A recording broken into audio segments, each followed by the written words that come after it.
This is the Grief Talk Podcast with Vonne Solis, helping you heal after loss and life's hardest hits. Today's guest is Sally McQuillen. Sally is a psychotherapist in private practice, specializing in addiction recovery, grief, and trauma healing. When Sally's 21-year-old son died in a boating accident in January 2016, her greatest fear was realized. In her debut memoir, Reaching for Beautiful, a memoir of loving and losing a wild child, Sally unleashes her powerful story of becoming a bereaved mom and how love triumphs over pain, transcends fear, and that love never dies. This is a candid interview discussing Sally's book and the most poignant of moments where, as a bereaved mom, Sally must come to terms with the loss of her beautiful son and the lessons that grief has to teach her that she is now sharing with others. Sally, welcome to my show. I am so happy that you are here. If you want to pop in, say hi to my audience. We're going to get into what we're talking about in this episode right after that. I'm so happy to be with you, Vonne. It's a pleasure. Thank you for having me. So, audience, what you may not know is I did have Sally's husband on in 2023. So what's so unique and interesting for me and any listeners that listen to both episodes is you're going to get a look that's very rare, Sally, at a partnership, a husband, a wife, a mom, a dad, and how they faced head on the death of their beautiful son, Christopher, in January 2016 from an accident, boating accident. And what that in itself, Sally, is like so unique. It's hard enough getting a book written by a parent. So to have two of you as authors, amazing, the amazing McQuillens.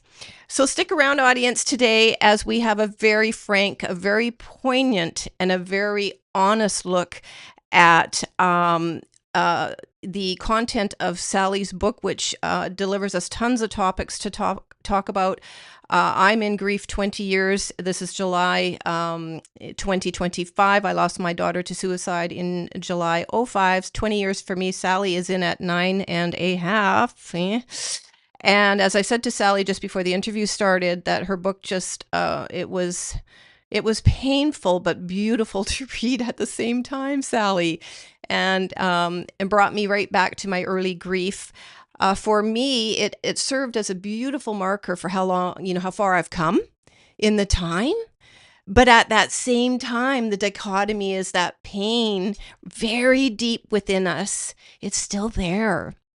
Right? Which begs the question, can you really ever, heal from grief? I had a psychologist on who said no.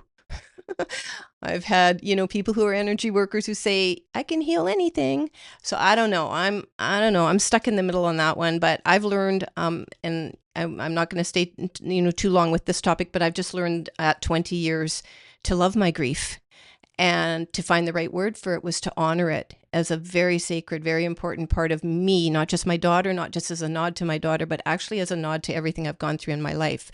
So that's kind of currently where I'm at. That may change, but that's where I'm at today. So what we're covering, audience, in this episode, and we're going to get right to it, is why Sally wrote the book, briefly, and it was a 7-year journey for her. So, that's dedication. So, Sally, I'm very eager to learn, as I'm sure my audience is, gosh, what kept you going on it? What was the purpose of that for you personally? We're going to talk about when our child is different. And Sally, you talk a lot about that. Chris was your wild child. He did have addiction problems.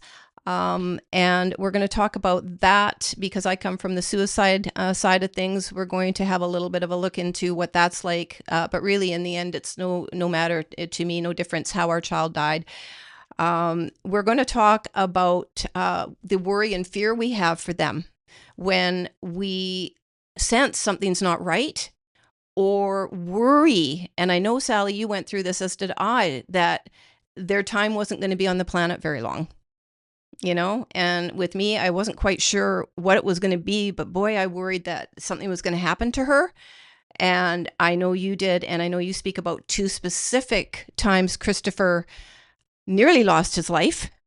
And man, so that is just in and of itself. When I was reading that in your book, and I was just like, oh my God, how did she do this? How did she do this?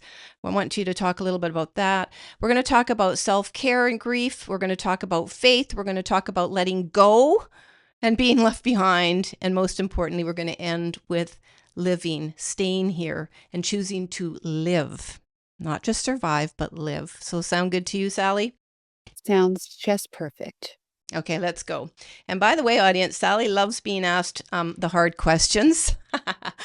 So that's why we're going to dive deep today. And the purpose is to help you. So, Sally, let's just dive in, and you tell us why you wrote the book and how you stayed at it for that 7-year journey. Wow.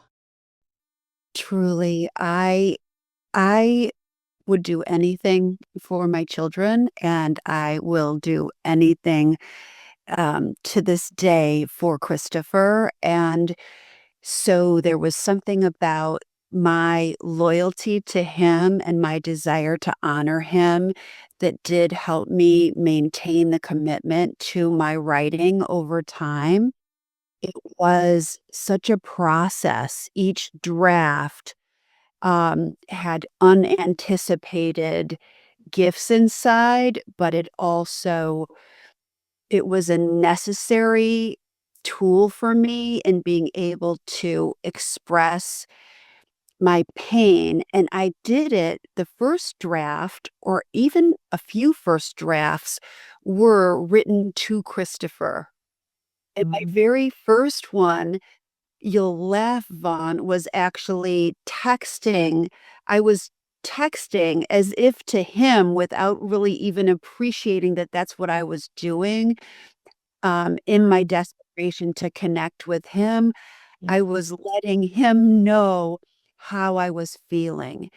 And so my objective with this in turning it into a memoir, well, I had several objectives. Initially it was, wouldn't it be wonderful if I could be understood?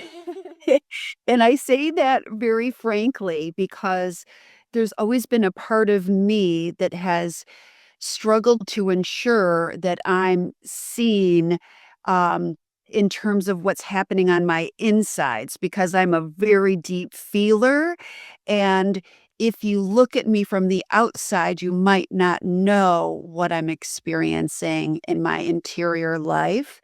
So that's been something that's directed me, but I wanted to do this inside look at grief, both for other bereaved parents who potentially could read what I had to share and feel less alone in their own grief, and then also let other people who aren't necessarily grieving a child. I think, most of us on this earth will end up grieving a loved one in some way, shape, or form. But this has a little bit of a unique twist in terms of subject matter that not a lot of people were really talking about 9 years ago. And increasingly, we're starting to get a little bit more comfortable with the subject of grief. I think COVID ended up contributing to that, but we still have a long way to go. People, are essentially so uncomfortable with the subject. And so that was another one of my goals. And Mhm. over time, it felt like there was more to the story. There was a piece about what it's like to raise a child who struggles with addiction, what it's like to raise a child who's in any way different. And you alluded to it earlier, what it's like to be parenting in fear and try to find a way through that, as well as what it's like to survive grief with such acuity that I'd never before even scratched the surface of it. Yeah. So, a couple things I just want to say. I love your term parenting in fear. I have met so many people over the years who were so scared worried about their child, but they wouldn't talk to their child. And I was like, too late for me. Talk to your kid, folks. Talk to them. And you and I think we spoke just this and said, about suicide being an epidemic. Well, so is addiction. Holy crap, amongst our young children. We and listen, I know you were so close with Chris, and I was so close with Janaea, so close. But they're not going to sit there and tell us their deepest, darkest problems. And we found this out afterwards. But in 2005, we didn't have iPhones or anything like that. Facebook wasn't even really around. So we were just doing with the flip phones and messaging. But we found evidence. And, for parents out there, I'm just throwing this in, and then we're going to continue on your side of things. Listen, even back in '05, Janaea had been visiting suicide boards. Okay. The police confiscated her computers. She had 2, and wiped them after they, and then returned them to us 2 months later. But they wiped all of that. So I know. Okay. I know. So that means whatever was on there was serious enough that they didn't think that they should return that information to the parents. And so this is just a nod to the fact that today it's much easier to visit dark websites. It's much easier for them to get drugs than it was 20 years ago, but they'll find a way. And I don't have the answers. Listen, there are parents out there dealing with things like managing, controlling their kids' access to technology. There was just a story of a 10-year-old boy who took his life a week or 2 ago. 10. They get into drugs. I mean, right, Sally? They get into drugs at much earlier ages. And so maybe we'll turn to that. We'll turn to, so parenting in fear, part of that, if you at least feel you can address it by confronting your child and they're choosing not to tell you things, at least you tried, and you don't have to live with regret if you do lose them, that you didn't do enough, right? And on that note, I do want to turn to, like when our child is different, when we're worried about them, when they don't quite fit in, when they have, in the case of your son, an addiction that there's nothing to be ashamed of. So maybe if you can address some of those points from your side of it, Sally, how to sort of, I don't really want to use the word warn, but educate, maybe inform parents of anything you may have missed, which in your book, it sounds like you missed nothing. You did everything to help Chris. So and it still didn't work, but you may have and probably did carry regret about that, right? But anything you want to talk to about the wild child and addiction part of it for you that you struggled with and could help other parents? Yes, I'm so interested in the fact that what I'm discovering is regardless, and it may just be because of the world that we're in currently and the role of social media, but it appears as if everyone is living in higher degrees of anxiety or fear. But I will certainly say that for me, as a child of an alcoholic who was hoping she could prevent her child from developing alcoholism, um, the I had I probably had a certain amount of, there were seedlings of fear that developed in my childhood, and maybe it was my chemistry to begin with. So many things end up being interrelated, but I was doing everything in my power to attempt to prevent my son, who clearly had all of the hallmarks of being ripe for addiction. He had attention deficit disorder, so he was very, reckless and couldn't get beyond the moment that he was in. He felt different in large part even before dealing with his addiction because he learned differently, because he was neurodivergent. And it took us a while to figure that out, that he had some learning challenges. And I just knew that he was challenging, that he had me out over my skis, that he never stopped moving. My husband, um, is this way, but I didn't have the you back in the early '90s, we didn't know as much about some of these things. Um, and so together, my husband and I, um, procreated children who were going to then be susceptible to addiction and attention deficit disorder and some mood symptoms and some anxiety and depression. And so all of that meant I was thinking about my own experience as a little girl and how different I had felt as the daughter of a volatile dad, as the um, one of the first people I knew whose parents got divorced, Mhm. uh, as someone who eventually recognized that she was an alcoholic and needed to stop drinking and then had to change my own life around that, and wanting so desperately not to have my also deeply sensitive child feeling this way because we shared being very social and wanting to be liked. And so that fueled my fear.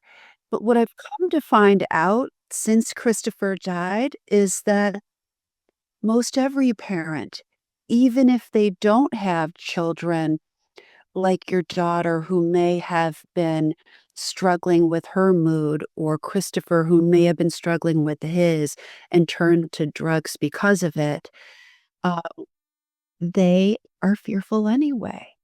We as parents, especially I think maybe mothers in my generation and thereafter, feel like it is our type A job to make sure, um, sort of in a helicoptering fashion, that our children are spared from difficulty. And the funny thing that Christopher taught me, both in his life and through his death, we're not supposed to be doing that. We're actually supposed to find ways to relinquish our fear and let them find ways to, unfortunately, learn the hard way who they are through facing and meeting the challenges that are part of their paths. Oh, I'm taking deep breaths. Sally's a psychotherapist too, audience. So, you're coming at it from different areas, and I'm not saying it's therapy at this moment, but I'm taking a deep breath because it's so hard. That's part of letting go, a big part of letting go, but it's still so scary. And you don't know, and so what they're going to do. And so I'm going to pop in with this. So you have two surviving children, beautiful daughter, beautiful son, and I have a son. And anyway, he's now 33, and my daughter would have been 42. And I told you before the recording started, so that gap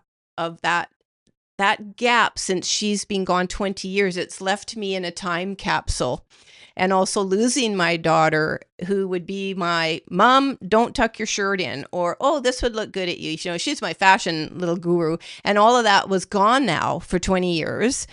And so I see my son growing up and not doing the same things, scared like heck for him, but not doing the same things, and caught, like sometimes, like at 48 years old when she died, like what do I do? It's a weird thing, and I just wonder if you could speak to that. Do you worry about your other two kids? They're nothing like Christopher, from what I gained in your book. Um, you know, like, I know you said it was going to be hard for you to be here for the family after he left.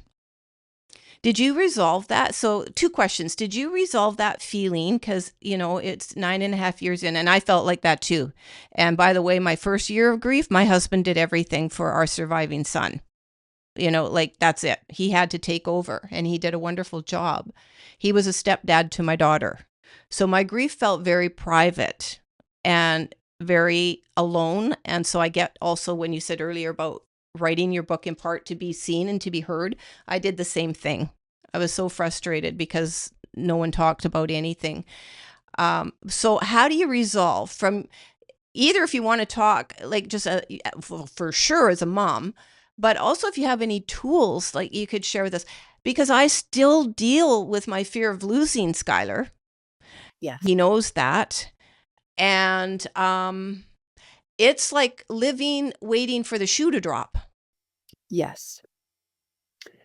So all of which is so, actually predictable, but we don't know going through having had our worlds rocked Yeah. what to expect. And one of the things that happened for me was that I ended up wrestling with feeling as if because I had the benefit of a spiritual program that was encouraging me to let go of fear even before Christopher passed. Mm. It was tricky because Chris was there wasn't not a lot of time would go by before trouble would would find him or he and we'd be getting phone calls and coming to his rescue in one way, shape, or form, typically my husband, Joe. And, but we were often on pins and needles, and even before he passed and during a period of time, he was clean and sober from the age of 16 to 19. We needed to send him away to a therapeutic boarding school in order to facilitate that, and we were privileged enough to be able to afford to do that, but it was also very much a sacrifice with high stakes because at that point, before we sent him off, his depression resulting from his drug and alcohol use was such that we did worry that he might take his life. He was definitely bordering on suicidal, and so we intervened and were very fortunate that we could send him to a place where he could get all of the resources that he needed. And so during that time when he was not living with me, I could begin to sort of breathe again a little bit and focus on that which I could control, which was simply to love him. And so I was beginning to practice some of the skills that I would later need, both after he died and with my surviving children. And just when I felt as if because 3 years later, when he was 19, he wanted to go to college and be like the rest of his peers. And so, not surprisingly, out of a, um, more supportive, sober environment, he immediately resumed drinking and using drugs. And the truth is, he ended up having a wonderful time in college, and I'm grateful that he had those years from 19 to 21, um, getting to experience what it was like to be, quote, "more normal," so to speak, and by that, I mean being in a fraternity where he experienced, such camaraderie and brotherhood with his friends. That was so important to him, and he'd had that kind of leadership opportunities and mentoring, and what had been mentored and been a mentor when he was away in Arizona. And so I had just said, okay, he's drinking again. Um, I'm going to try to not be anxious every minute, because what I've been learning is that if I'm chasing him, if I'm micromanaging him and trying to control his every move out of my own fear, it's going to push him away. I'm going to find myself in a familiar chasing position where I'm looking for connection that isn't entirely as possible during this time in his life. It's appropriate for him to be independent. It's a he already knows that I'd rather he not be drinking. Mhm. Uh, he talked to both of us about the fact that he knew at some point he'd have to get sober again. He just wasn't quite there yet. And so we hoped in the interim that he would survive. And so just at that moment where I felt like I was successfully practicing this discipline of letting go of fear, he and his 3 friends went up to a lake house, um, to gather the in January, a few days after the holidays, and I thought that would be a safe space for him to be. He was not gonna go back into the city to go to the bars. It was just gonna be a whole group of guys, and, they were drinking, using drugs, and they just thought at that time that it'd be a good idea to go out and take a canoe onto a frozen lake, and 4 of them the 4 of them that did that did not survive. So, my very worst fear came to fruition. I was traumatized by it just on the heels of having let go. And so, Oh, I got chills just now. I just got chills just now. Sorry. Anyway. because then you revisit everything. You say, well, wait a minute. This is what I thought I was. There's this a big part of me that's been about trying to be a good enough mom, do everything right. And then I'll be able to generate a safe outcome. Then I'll be able to do my job as his mother and keep him alive, because isn't that what mothers are supposed to do? And so I felt in large part that I'd failed him because I didn't save him. And yet at the same time, I knew that I had done everything in my power. And I also knew I really didn't have that much power to begin with, even though I thought I did. I thought I did, Mhm. but I never did have that kind of power anyway. And he was so good at proving that to me, because there was really rarely a thing that I would ever suggest that he do that he did. So Mhm. I did really recognize in the first years of acute grief that I was back in a fight and flight mode, that my nervous system was hijacked because my innocence had been stolen and bad things can happen. So it did end up attaching to my youngest child, because while my youngest child is different, um, Really?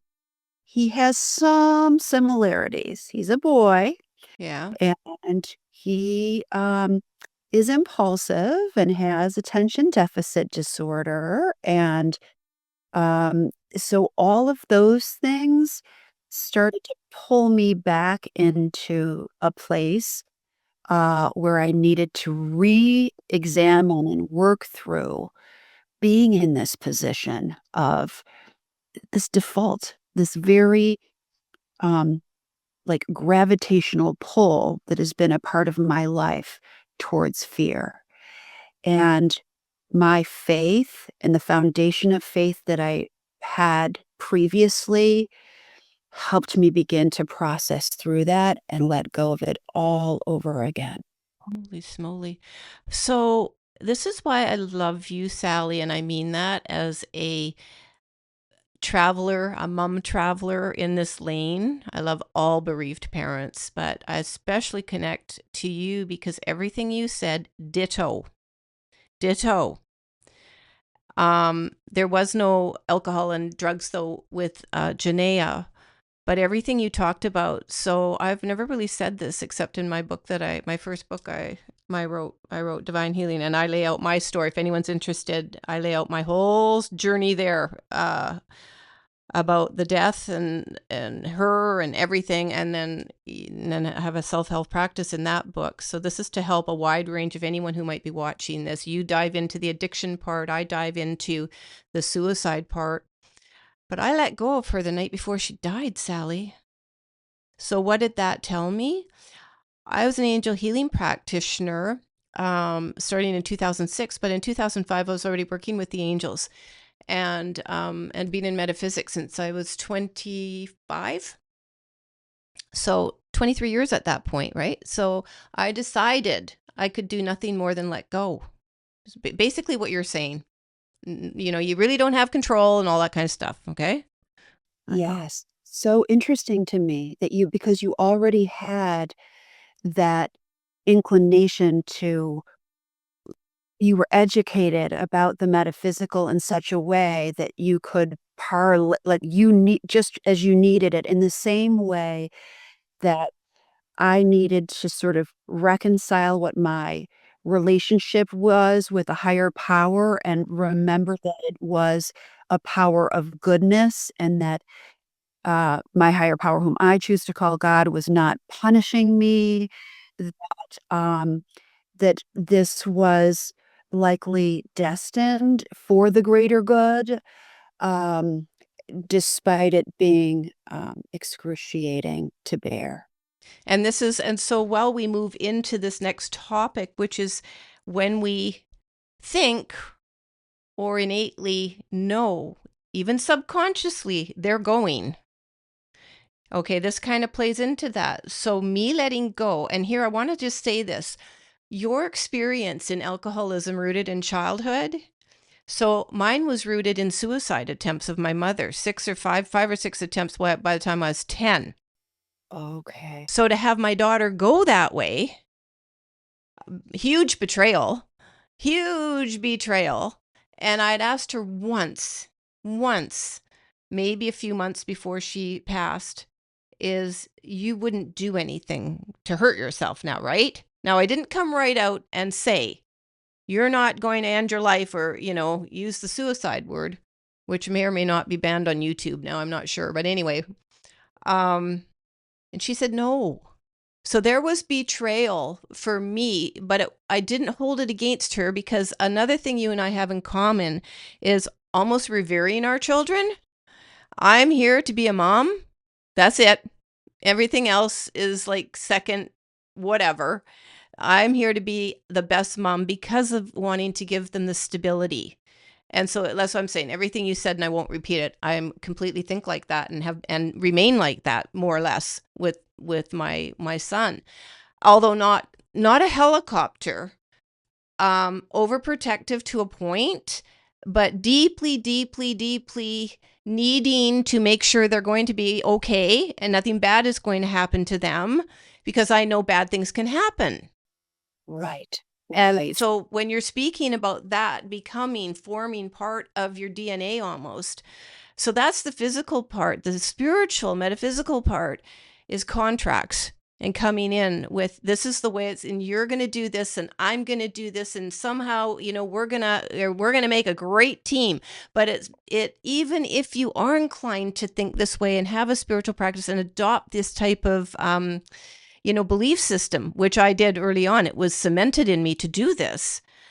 You still have to balance it with the physical. So while I had that metaphysical base foundation, it was rocked because letting go for me, absolutely, I felt freed her to let go of me. And she did the next day. Well, it took years for me to forgive myself. Okay, I'm just putting that out So there, much that you just said, and you know? I think that that contributes to the inevitable guilt that every one of us humans experiences as a response to powerlessness. And there's no greater powerlessness than losing your child.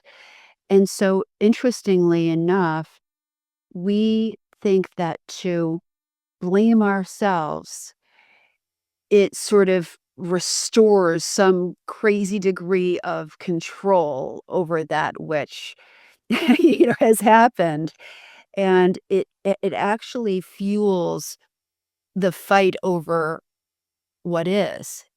But we would prefer to fight what is, because what is, when faced with that, is, it's an unbearable ask to feel the pain over the loss of a child. I know. I know. So we do torture ourselves. So another layer upon layer of what compounds the suffering in grief is when we have guilt.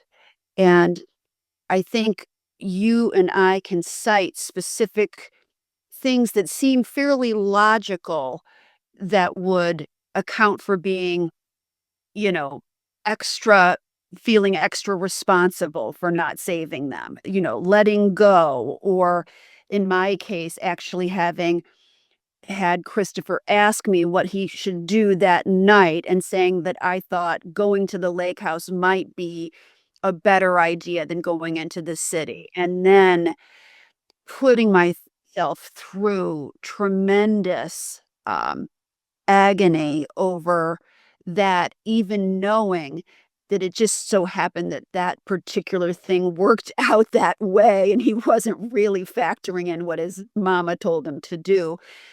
And it's brutal, I know. brutal. But when I think about the fact that grief over the loss of a child is a very, very long and probably lifelong, as you alluded to, um, process. Mhm. When I've seen people stuck in the greatest prolonged suffering, it's usually because they are still taking themselves to task, and we need to find a way to forgive ourselves. Yeah. And I just want to speak very briefly to the point you made, even when we know. So I'm glad you brought up because I remember reading that in your book and going, "Oh, Sally," you know, and like she's going to blame herself for that one. I'm hoping and I'm thinking that you've forgiven yourself that. But even if you haven't and stuff creeps up a few years in, okay, which it does. It does. I don't know what the triggers are going to be for myself. I'm acting very weird this year at 20 years. It's weird. Why? Cuz I've never been here before and I don't know anybody that's got a book that's told me what they felt. It's not that they're telling us what to do. It's just to know I'm not alone in this. This is I felt it too. Oh, I felt, oh, cool. And then it's like you say, you feel kind of like, okay, I'm not alone. And I'm long past support groups, but um books and conversations like this are a good reminder for me. And I'm hoping both of us, Sally, I'm sure feel the same, that for anybody that's watching or listening to this that's newer in your grief, it is going to be a really tough, painful, excruciating, torturous journey. Um and I don't think there's any other way to deal with it than walk through that fire, to walk through that pain and gather tools along the way that we're open to that will help us deal with the torture we put upon ourselves, because no one else is doing it to us. And it's not what our kids want. So if you add that other piece in, and I know you went to mediums, I know you did because you wrote about it, and I did too in the beginning. and doubted my daughter's visits. She has visited me for 20 years, and the more I trusted those visits, the less they were needed, because they're two-edged sword. Painful, beautiful, Yes. Yes. and you want them. And I've come to a very comfortable place where, as I said, and I don't remember if I said this on record on the recording, that my daughter is able to leave me physical manifestations now, which is amazing. And she doesn't need to do that all the time. Okay. Like, you don't need to do that, babe. Like, it's okay. It's okay. I know you're right here beside me. And they are right beside us. And in some cases, still within us, if our energy is merging from the afterlife and the physical, which is what is happening with me. And I had a wonderful reading in October that clarified some stuff for me, that I'll speak offline to you about that if you want. But because I rarely will go for a reading or anything like that anymore. And this one I needed to, and it put the pieces together for me that I was looking for in my life. But it has to do, sneak peek, has to do with coexisting in lifetimes and energy from where our children are, but also they're able to be, in our own gravitational life force. It's very interesting stuff. I love that, because I feel as if I've just deepened my belief over time that Christopher is very much not just with me in spirit, but I have felt and I've used Helen Keller's quote, which is, all that we love deeply becomes a part of us. I do feel myself trying to embody my son's strengths and keep my heart open and love as freely as he did. Yeah. And so I think that's really powerful. And I need reminders. You talked about the nature of grief and the nature of all the layers of it. We go in and then we come out. We go in and then we come out. And so to me, this idea of healing is to just sort of be more like recognizing the nature of it and sort of going along, I've heard somebody say sort of succumbing to it, but this sort of leaning into the pain, knowing it won't last, that it does lighten, and then also appreciating that there will be more of it that might either catch up to me at an unanticipated or an anticipated time, Yeah. and just starting to kind of surrender to. Yeah, I think it's great. And when one of the tips I can maybe share with others that are interested is about I think 3 years ago now, so about the 17-year mark, and it might happen for someone at the 5-year mark, whatever. But um, so two things. One, I started to celebrate myself on angel anniversaries and my daughter's birthday. And I started to sort of remember how much I'd taken on in this life, and to really appreciate myself for the burden I could carry. And then that shifted, instead of just having it be about her leaving, her leaving, her, her leaving. Okay, all of which is valid. It's exhausting and I can't do anything about it. But when I started to shift it, and this took time because I had to deal with all my transgressions, forgive myself them. And when I was able to do that, which actually happened with me writing my last book, that was my letter to my daughter. Okay. And everything I needed, that was my cathartic book, not the first one. Like people would say, oh, it must have been cathartic. No, it was not. It was grueling. So, that shift for me is like, okay, you can be gentler with yourself. And I'm talking genuinely. I'm not talking just, mouthing the words, and really at a heartfelt place go, girl, you have done great. And you are a good mom. Okay, because the other piece here is, let's turn for a moment to our surviving children. I have had to be reminded over and over and over and over again that I am a good mom. Okay.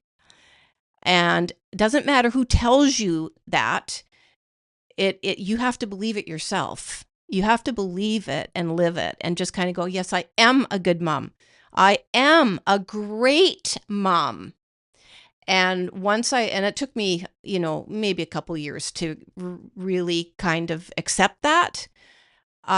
Because let's face it, folks, it can feel really good to punish ourselves. Hmm?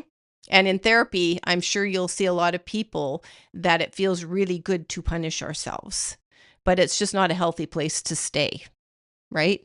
Couldn't agree more, and I also this is just the message that I needed today because what I'm discovering as I put my book, Reaching for Beautiful, out into the world is that I've been doing in honor of my son, Mhm. and that it helps me feel as if I'm a good enough mother because I'm, if nothing else, a doer, and that something about letting go, organically determining if this book gets into the hands of people who will be helped, um, it feels as if it's not enough sometimes, because I'm not as frantically busy as I know how to be, and I need to celebrate, um, and I'd be the first person to tell anyone, and one of the tools that helped me most was to be gentler with myself. But it's interesting that 9.5 years later, I'd forgotten that message to myself, and some of the more, um, you know, torturous Mm-hmm. self-criticism and, the inner critic starts to sort of knock at your door, and we need to return to that. We need to return to the things that work, and I need that now. Yeah, and you might forget again. And you have the advantage of being in the business of therapy.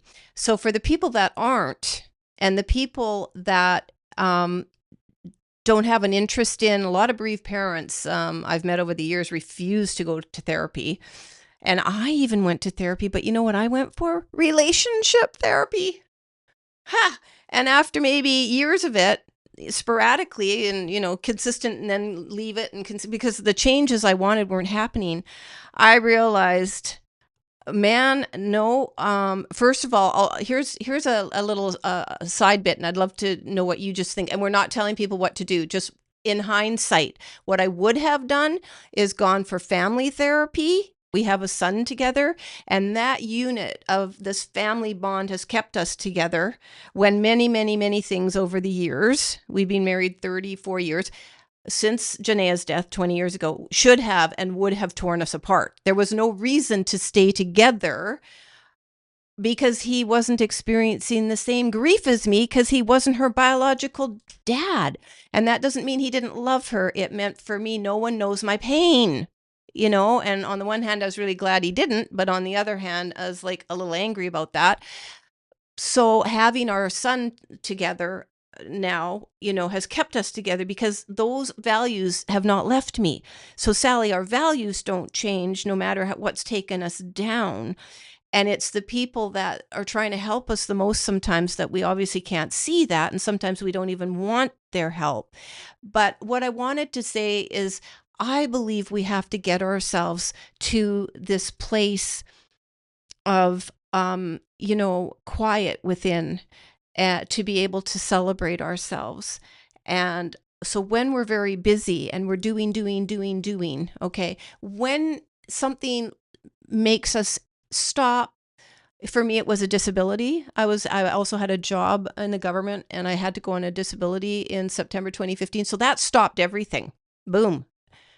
And I've needed reminders 10 years later. So my reminders came about 2 years ago that, again, I found myself doing.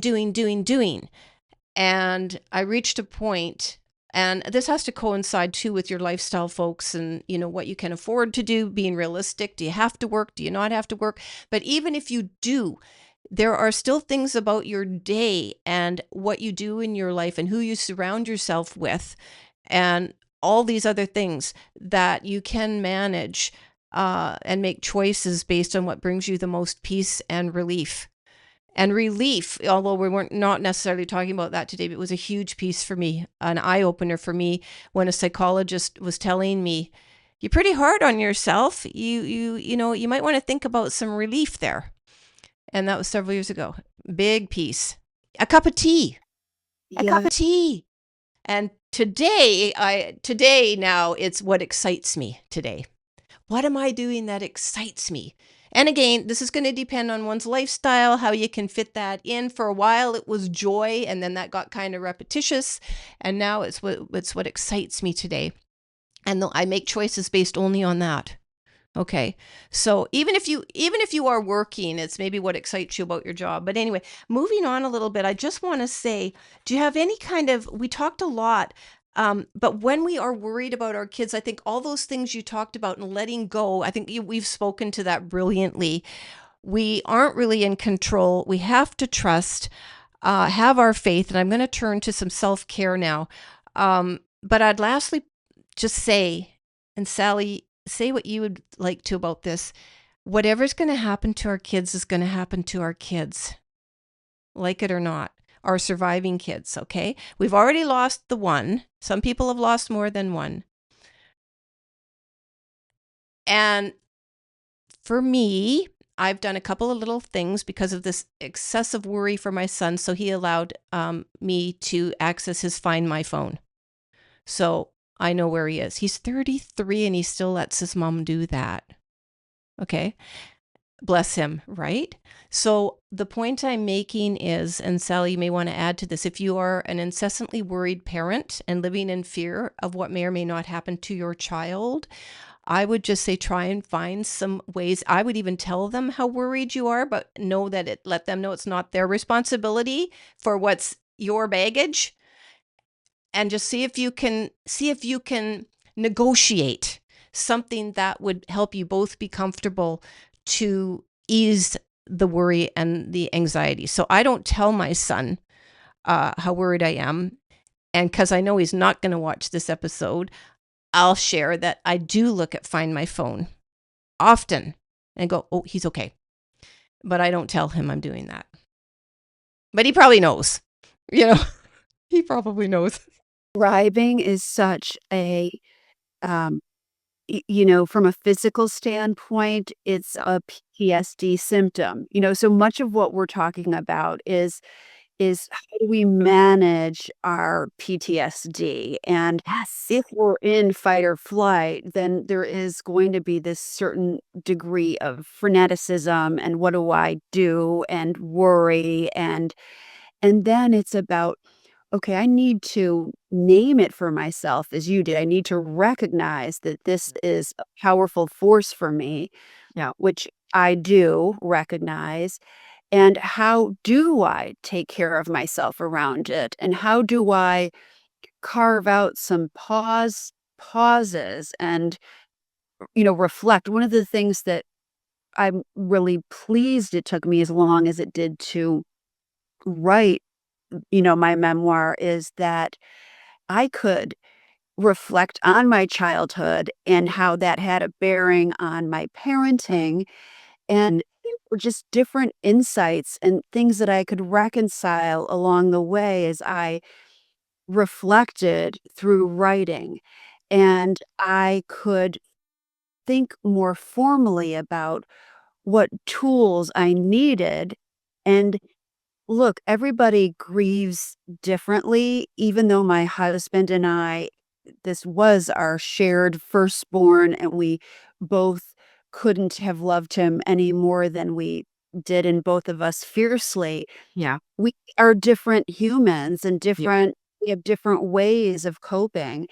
And so grief is lonely in some regards. Yeah. So what what do I need to restore a feeling of safety? Because I'm afraid.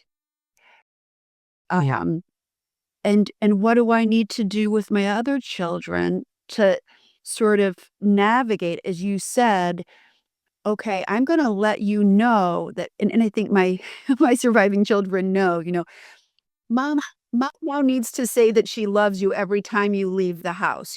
In other words, there's certain things that are kind of just part of the deal, Yeah. um, that are just indulge me.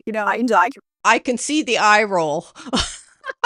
Absolutely, there's an eye roll, and with my youngest, there is, forget that whole find a friend thing, Mom, but you better believe that's part of what we need just to kind of give ourselves this little bit of relief that you Yeah. talked about. Like, Yeah. "Oh, Yeah.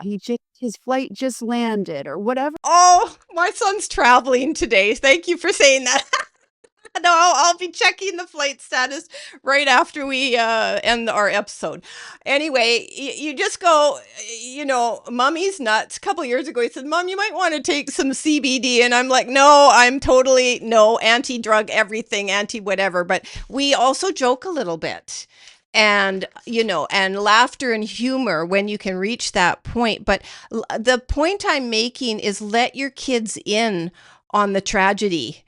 Um, we made the mistake 20 years ago, kind of shutting our son out because he was only 13 when his sister died. And I regret that. I totally regret shutting him out because I thought he couldn't handle it. But in fact, he did try and handle it all alone.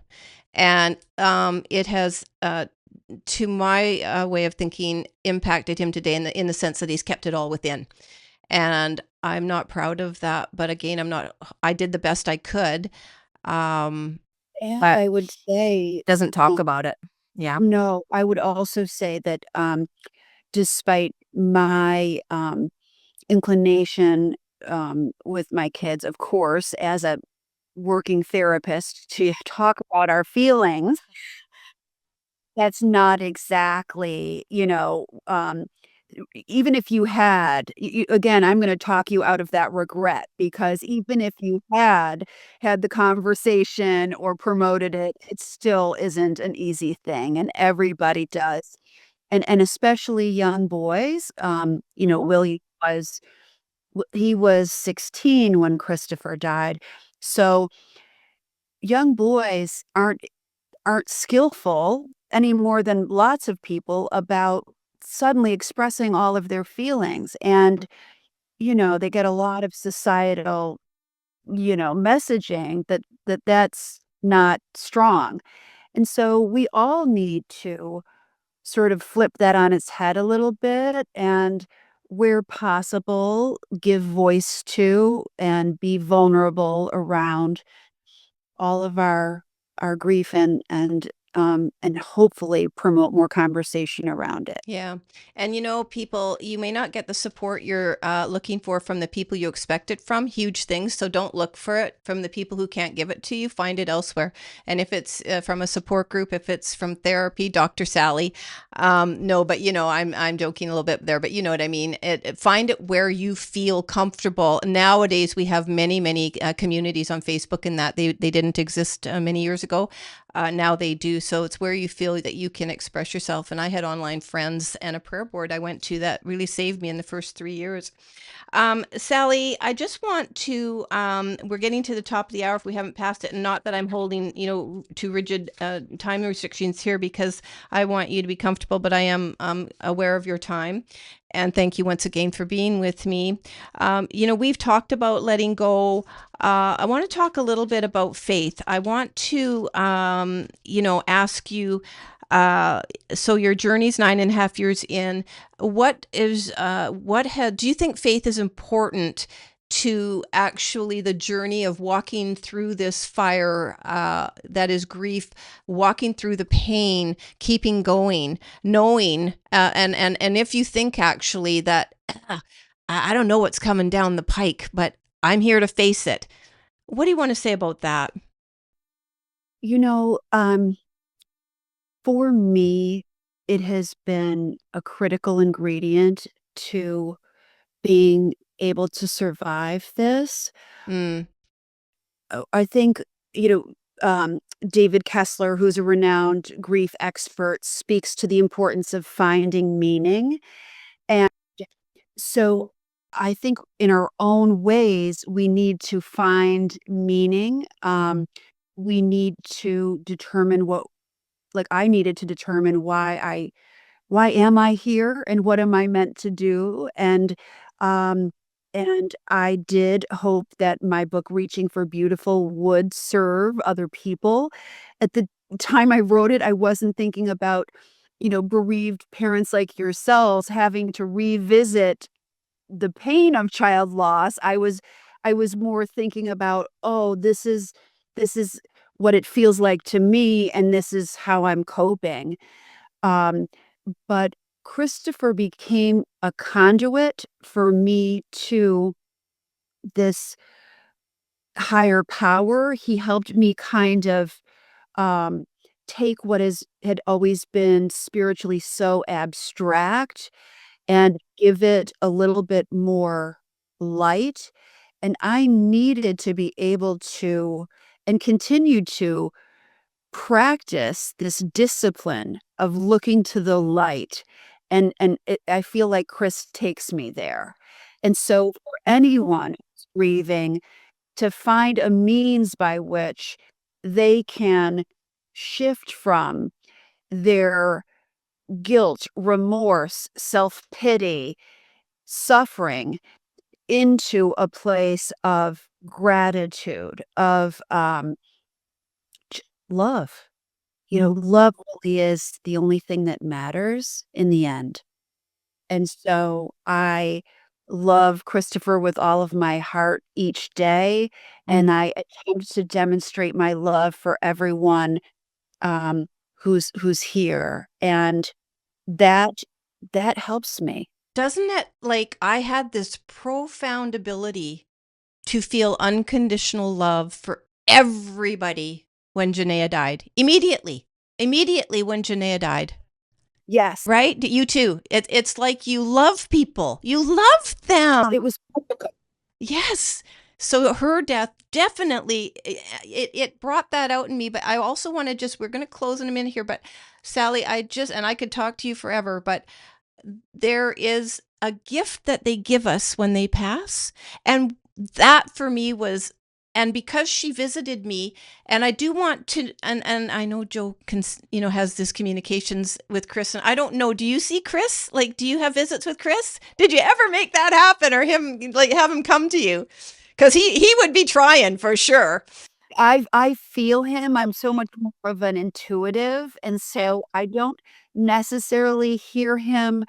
I feel, yeah, this presence, and I remain very open to any sign, and I have so many different signs that are indicative of Yeah. him being close. Well, I don't want to intrude, but he came to me when I was in the bathroom before, and he had this little smirk on his face, and he just said to tell you how proud he is of you.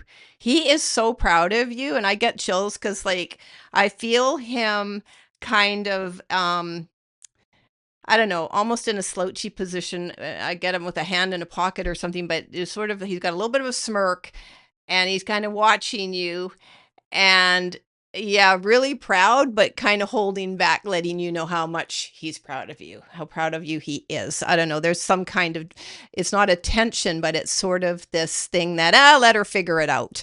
It's kind of cute. It sounds so much like him. He's kind of cute. I did medium work, okay? Like, I did a training with James von Prague, who's one of the most internationally renowned mediums. I know of him. And I spent a week doing medium work with a group of 100 people.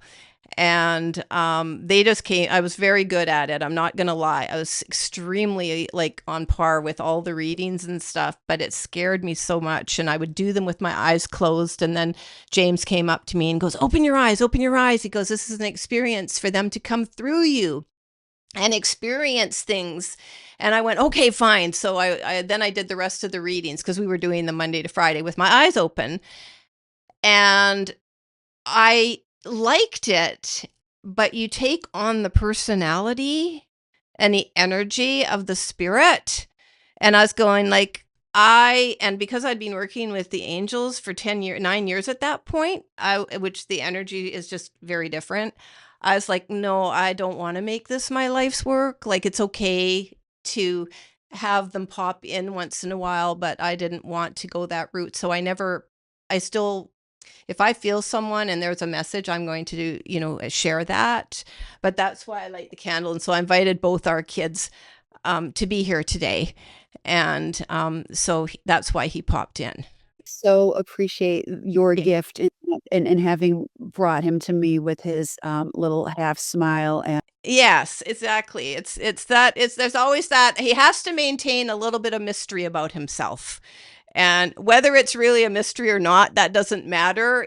He needs to think there's a mystery about him. And you might be going, I can see totally right through you, Chris, but we'll pretend there's a mystery there. It feels like that to me. I don't know if it is, but that's what it feels like. Yeah, that's about right. Okay. her guessing, keep my mother on her toes. Yeah, and it's just spoken how much our children love us. For me and anyone in the suicide loss survivor world, everyone who's done mediumship for me and brought my daughter through, and I'll take it. And at that James Von Prague week, people brought her through. You don't know who's coming through. You don't know, and so you just describe things, and then they'll go, "Oh, that sounds like my so and so," and so that's what's cool about it. Okay, but anyway, those that do end their life, everyone that's ever done any reading about my daughter, or they've had readings or whatever, they deeply, deeply regret the pain they've caused. It never becomes about how people leave, but more the pain they have left us with. Their passing has left because they don't know. And when we have things like our children or other loved ones die from accidents or illness, sudden, and there's no time, but it's a death that makes sense. I wonder if there's somehow I don't want to say easier, but a more acceptable way of making peace with it, because you have an answer. Well, this is how they died. And in suicide, you never get that. And I didn't get a note. To certain, I mean, I can't, obviously, I can't speak for you, Yeah. but I can speak as a clinician. Yes. Fact that, and I lost a dear friend to suicide. Mhm. I can speak to the fact that, and as someone who suffers from depression, um, Yeah. that they're not in their right minds in that moment. And literally thinking in terms of the fact that anyone left would behind would be better off without being able to comprehend the pain that that I'm so certain of. I just am certain of. Well, actually, just on a brief aside, I did watch a YouTube video a year or two ago from a top psychiatrist in the UK. And I actually did an episode on it in one of my very early podcasts. I might put a link to it if anyone's interested, and I remember. But that they said what you said, but the other piece to it is they don't have research, and they'll never get it as to what's happening in the brain at that moment. They can't, because they don't study it. How could you? See? So it's a conundrum, but they do agree the brain is, I'll say, misfiring, right? And I personally, as a mom, think it's a protective measure against their survival instinct. What's happening?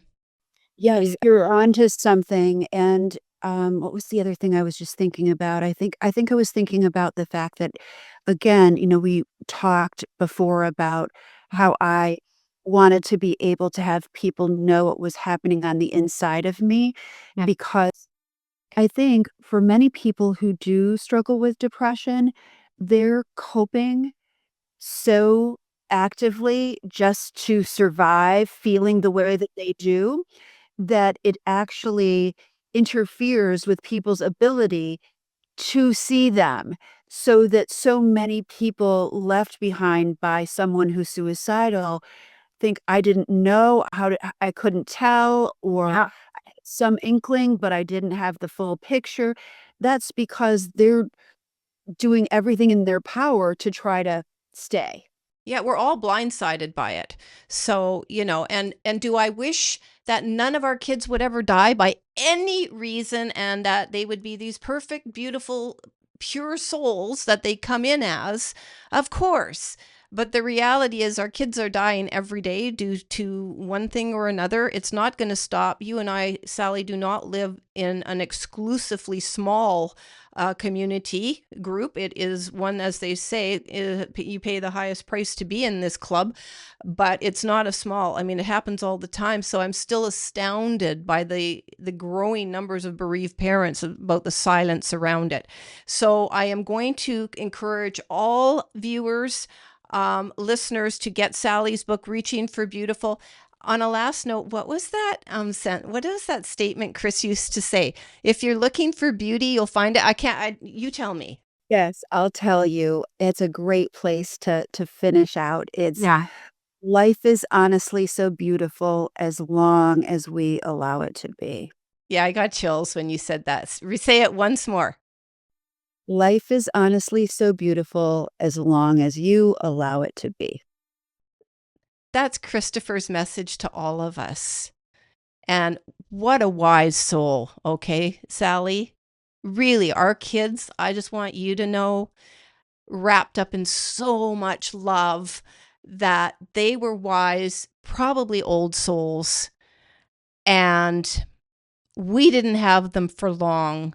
But I'm just starting now to feel so blessed that Janaea was in my life for the time she was, and I haven't been able to say that until actually right now. It's the first time I said that, but mean it, because I get it, but I couldn't say it before because of all the pain attached to it. Yes, But I feel blessed, and I feel blessed to have met you and talked with you and all other bereaved parents out there, moms, dads, in between, doesn't matter. We love you. We're sending you much inspiration and hope, because if you and I, Sally, are still standing here today, right? They send so much light, and what a privilege.